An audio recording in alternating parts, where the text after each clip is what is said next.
Hello friends, this is Jimmy Singh, broker owner of Supermax Realty, 647-961-2639. Thanks for watching my video, friends. This video I've been meaning to make for a long time, especially for our younger generation, Millennials and Generation Z, who are just passing out their schools and going into the job market, and pandemic have really impacted them a lot. And I was doing some research, and they said in second quarter of 2019, if let's say some graduate came out of the college and making $50,000, their saving at the end of the year after paying the rent and all the expenses was measly $850. So I'll tell you that is very disturbing for me. The reason is I'll explain you. They're only saving 1.7% of their income. So let's say if they're saving $850 for next 40 years, so by the end of the time they retire, they will have $137,000. And obviously, at the rate of inflation, which is 2%, and 6% is the return which I calculated. But the challenge is, by the time they retire, they are supposed to draw the money at the rate of 4% annually, which is nothing, which is $5,280. And yes, they retire. Government probably, if government has money available in 30 years, they can get CPP, which is probably $8,200 a year. And as you can see, 8,000 plus 5,000 is $13,000, and it won't take you far. See, another interesting thing which I learned by my research is the people who own properties in Canada, they have average net worth of $300,000. But somebody who is renting, they found out their average net worth in Canada is $5,000 to $6,000. That's very, very surprising. See, in pandemic, as everybody knows, the government want to maintain the economy and protect bankruptcies and people get in trouble, so they start printing money. So right now the money which we have in circulation is called fiat currency. So friends, what is fiat currency? So fiat currency is kind of a government issue currency, which is not backed by, let's say, gold or something else. So they can keep printing money the way they want. Because what happened is, there's an interesting chapter I read many years ago in a book, and it has a nice graph. It's called Campbell tomato soup chart. You can actually Google right now. It sounds funny. Just Google Campbell tomato soup chart, and what this actually tells you is how the inflation has increased the price of a can of soup since 1800s. So what happened, if you study the chart, it will show you in 1895 example, a can of Campbell tomato soup was close to 10 cents. And if you study the chart, it keep basically this can of soup you can buy for 10 cents, 9 cents, 8 cents up till 1971. At that year, Richard Nixon, in August 15th, I think, he changed the currency, he took it off the gold standard, right? So basically what it gives the power to the central bank is they can control the economy through the through the money printing. That's the way they do it. So as soon as they took money off the gold standard, the slowly the price of Campbell soup start rising. So that is an interesting graph.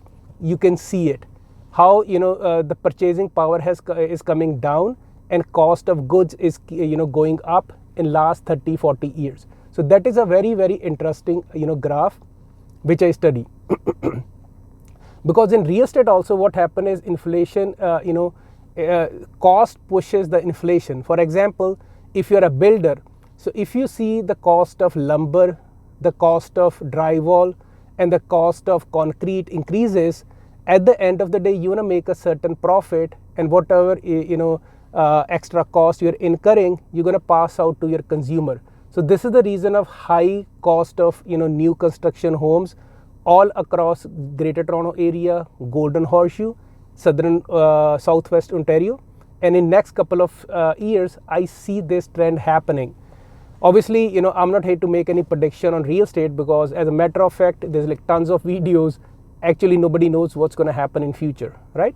And but one thing is very, very concerning, you know, regarding the millennials when they're coming out of their colleges with debts and all, and it's getting hard for them to find a decent job. So what, you know, I want to recommend to them is make sure you self-educate. Most of the wealthy people, they spend more time self-educating, because that decreases your risk. That is very, very important, because let's say you are super successful. There's another book I read a couple of years ago. It's called Peak and Valleys. You can Google and find the book. So they said when you're successful, you're at the top, you become egoistic, you become, you know, arrogant, and then basically you don't learn anything. You learn in your life, you know, and the transformation happen when you're at the bottom. So at this point of time in pandemic, lot of young generation, they are actually questioning the value of degrees, because they don't see a path forward. And I know a lot of people, they are actually having qualified degrees, they can't find a job. Now they're doing gig jobs. Obviously if somebody's driving Uber, you can't drive Uber. Now they're doing graphic designing. So it's getting guys very, very hard in future for you guys. And watch videos like these. You're watching my videos, there's tons of videos. Maybe somebody has different opinion than mine. By all means watch those videos, because they will increase your knowledge, and knowledge is power. Obviously you have to implement the knowledge. It is a potent, it's very potent then, right? And other thing is, I want to discuss about how wealthy people create wealth. So let's say if it's a pyramid, at the top is small and the pyramid is wide at the bottom. So wealthy people, they put in most assets like land, gold, oil, timber, all basically natural resources. They invest in those. And if you go, the secondary wealth creation tools are the businesses.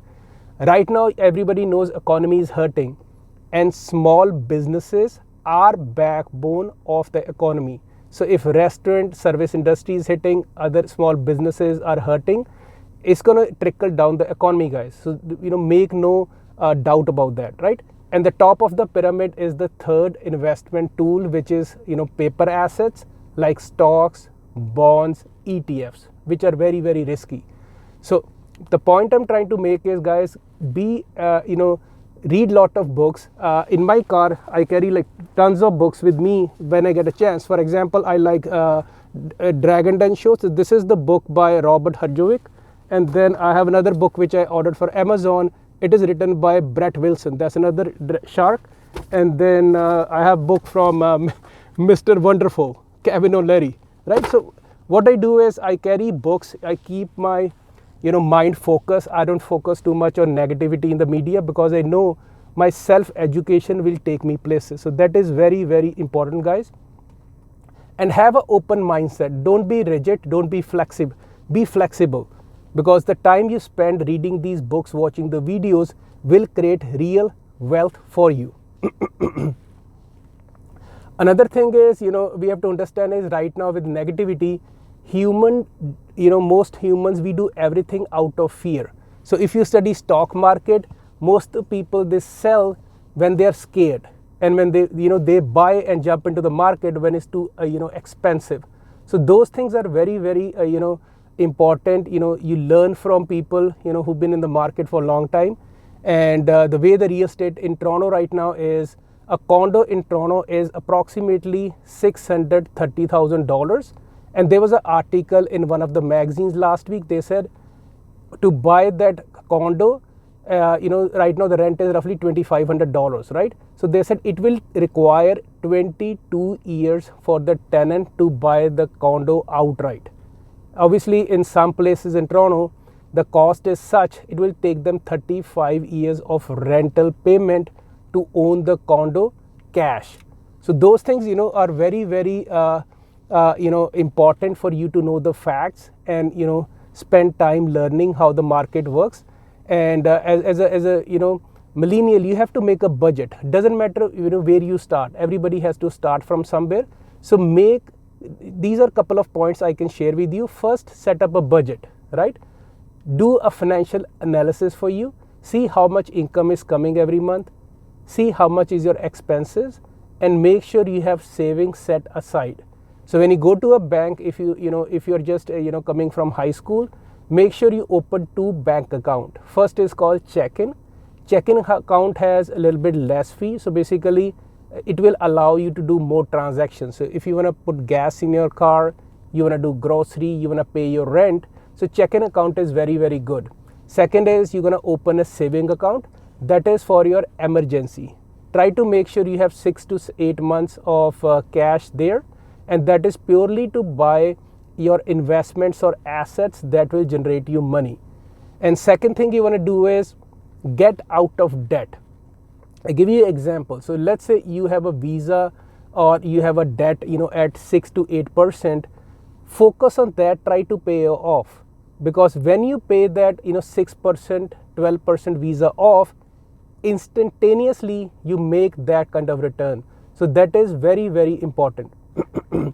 Third thing you want to do is you want to spend less money on the as liabilities. So let's say everybody likes coffees, or everybody likes a car, everybody like buying bigger houses, but some of those things are your liabilities because you have to work to pay them off, right? So make sure you buy more assets which put money in your pocket. So the difference is asset is something which put money in your pocket.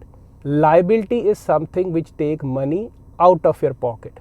And don't get caught up by 0% interest on your new cell phone offered by a top company, because at the end of the year, that is $1,000 cell phone, you might have to pay 0 interest, but if you don't pay within 3 years off, you might be surprised there's a big interest waiting for you down the line, right? And do these things on monthly basis, and at the end of the day, do the math before you buy anything and learn how money works.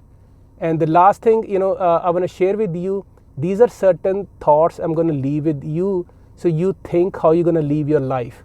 First thing, in COVID, everybody knows economies around the world are struggling, and right now the government focus is just to save the businesses and make sure there's less joblessness, and they are just focusing short term to fund the pension for people who are retiring. So if your retirement is 20, 30 years down the line, government is not focusing on you, and I can assure you that pension fund systems around the world are collapsing. Second thing, guys, keep in mind with the medicine and with all these things, life expectancy is going to be higher for our generation.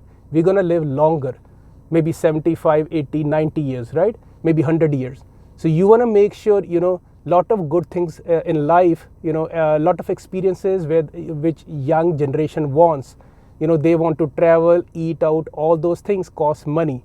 So we have to know how to prioritize our life. Second thing is another trend they're studying all around Western world is fertility rate is going down. So we have fewer babies these days, and populations are getting older. So what it means is we have 1-to-1 ratio. For every 1 person working, there is 1 person retiring. So what it means is there will be lot of stress on pension funds, and the person who is working, he will actually end up working for a long time. The age of retirement, government is increasing in all the different years. So I won't be surprised down the line, government says your retirement age right now is 75 years. Third thing is skyrocketing cost of living. So if you go to Toronto, you go to any big cities, even looking for a basement in Mississauga, Brampton, London, you're looking like $1,200 to $1,500 just to rent a 2-bedroom basements. Third thing is college graduates, they're coming with high debts, and they spend next 5 to 10 years just paying off those debts, and they are not getting married. That is another trend because they are too scared, some of the kids. See, another thing I feel is some people should just skip the college, and I feel like some degrees are becoming less relevant in today's marketplace. So they have other options. You can self-educate, you can be a good graphic designer, you can do 20 other things to make your living. So keep that in mind, plus and minuses, how much money I'm going to spend for 5 years, with food, shelter, and my degree versus what is the gain. So those are also things you have to consider. And as I said, moving forward, low interest is making your savings, your savings would be worthless. Every year your $100, next year is going to be like 93, then 94. So read good books. The another book which I like, obviously I'm not here to promote book and I'm not going to make any money out of these things. This is another very good book. It's by Ray Dalio. It's called Principles, by Ray Dalio. Ray Dalio is a hedge fund manager. I follow him, and I'll hear what he has to say. Another hedge fund big wealthy person I follow is called I find his advice is very sane, and it withstand test of time, is Warren Buffett. So study all successful people. We always learn. We are humans. We learn from our peers. So that's the way we grow. Another trend I'm watching for millennials is wage stagnation. So with all the inflation going on and all these things, the future generation is really struggling because house prices is going up, inflation is going up, cost of buying things are going up, but their income haven't caught up to all these things. And in future, the government or socialist systems might crumble. We can't depend on government to pay for medicine. It's getting hard and hard. And in future, they're even talking about putting capital gain tax on primary residences. It might be in pipeline. I don't know. There's a lot of talk about it. So, the only right now benefit in Canada is we are sheltered to pay any tax on our primary residence. But with the government, spending, printing money too much, people retiring, that is another tax they have to come up, to pay for all those expenses. And at the end of the day, guys, another trend I can see is, the current generation, they will own less real estate as previous generations, their parents, baby boomers. And in next couple of years, we will see wealth transfer. And as I said, a lot of people were initially saying, a lot of people who will be downsizing, they will get rid of bigger houses. But I'm not seeing them. They are living in their houses. So we are living in a very different world. And at the end of the day, we can't blame the government. We can't blame our parents. We can't blame our genetics. It's up to us. So at the end of the day, guys, I wish all my friends, my audience, good luck. And especially if you like the video, share with your friend or family member, who have young kids coming out of high school or who need financial literacy. And we have to make sure we teach our generation coming forward the importance of financial discipline. That is very important. I hope you like video. Give it a thumbs up and leave your comments if you have any questions. And if you haven't subscribed to my channel yet, go to Real Estate Edge with Jimmy Singh and leave your comments. Thanks for watching. God bless you.